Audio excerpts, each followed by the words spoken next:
ചിരിയുടെ തമ്പുരാക്കന്മാർ ചിരിയുടെ പെരുമഴയുമായി എത്തുന്നു. ഫൺ ബേബി ഫൺ ശനി ഞായർ ദിവസങ്ങളിൽ രാത്രി 8 മണിക്ക് നമ്മുടെ സൂര്യ ടിവിയിൽ. ഈ ഓണമൊക്കെ കണ്ടുപിടിച്ചത് ഏതവനാണോ എന്തോ. പണിയെടുത്ത് മനുഷ്യന്റെ നടുവടിഞ്ഞു. ഉണ്ണാൻ ഒരു കൂട്ടം പോരായോ? ഇതിപ്പോ തോരനായി, മെഴുക്കുവട്ടിയായി, അവിയലായി, കാളനായി, ഓലനായി, അച്ചാറ്, പഴം, പപ്പടം, ഉപ്പേരി എന്ന് വേണ്ട കട്ടക്കണച്ചാരി എല്ലാം കൂടി ഉണ്ടാക്കി വരുമ്പോ ഒരു നേരമാകും. എല്ലാത്തിനും ഗോമതിയുടെ കൈ തന്നെ ചെല്ലിയും വേണം. ഇനി എന്തൊക്കെ പറഞ്ഞാലും ഒരു 2 മിനിറ്റ് വിശ്രമിച്ചിട്ട് തന്നെ കാര്യം. ഇതാരും എവിടെ കൊണ്ടുവച്ചത്? ആരെങ്കിലും ആവട്ടെ.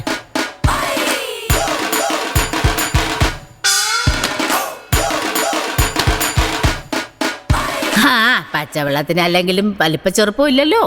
എന്തായാലും കുടിച്ചേക്കാം.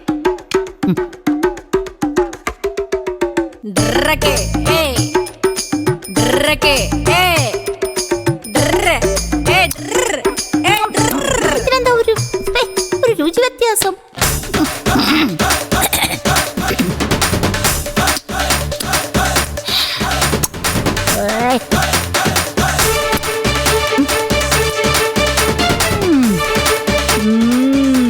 ഇത് സാധനം കൊള്ളാലോ.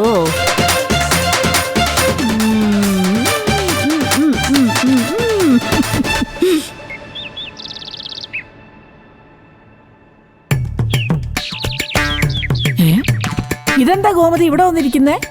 ഇവിടെ ഒളിമ്പിക്സ് നടക്കുന്നു. എന്തേ കാണണോ? അയ്യോ, ഇതെന്ത് പറ്റി? ഈച്ച പറ്റി. ഭയങ്കര ചൂടിലാണല്ലോ. പെണ്ണുപിളെ, നിങ്ങൾ നിങ്ങളുടെ പണി നോക്കി പൊക്കോണം. ചെമ്പകശ്ശേരി ഗോമതിയുടെ ഉടക്കാൻ വന്നോണ്ടല്ലോ ചവിട്ടി മടക്കി ഞാൻ ഇടുക്കിക്ക് വിടും. എന്തോന്നാ ഓടിയോ?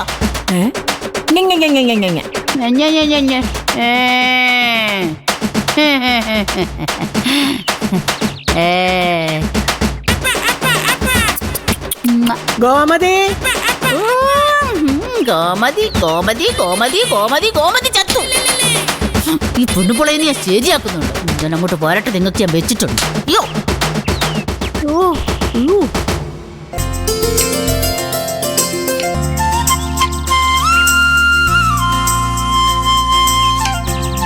മോളെ, ഗോമതി എവിടെ പോയി? കണ്ടില്ല മുത്തശ്ശി. ഗോമതിയെ, ഗോമതി. എന്താമേ?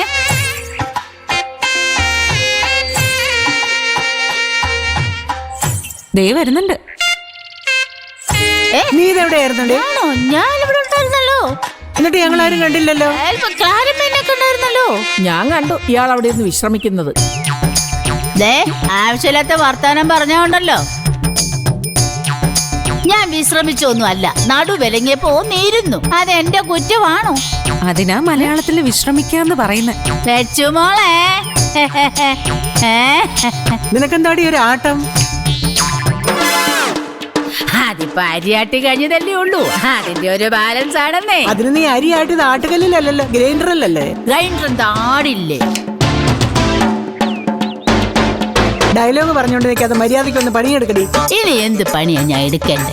എല്ലാം കഴിഞ്ഞില്ലേ? ദേ നല്ല ഒന്നാന്തര ഓണസദ്യയല്ലേ നിരത്തി വെച്ചേക്കുന്നേ.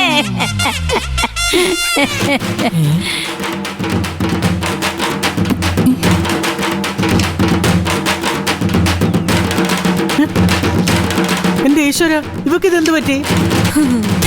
ഗോമതി ചേച്ചി ഔട്ട് കംപ്ലീറ്റ്ലി.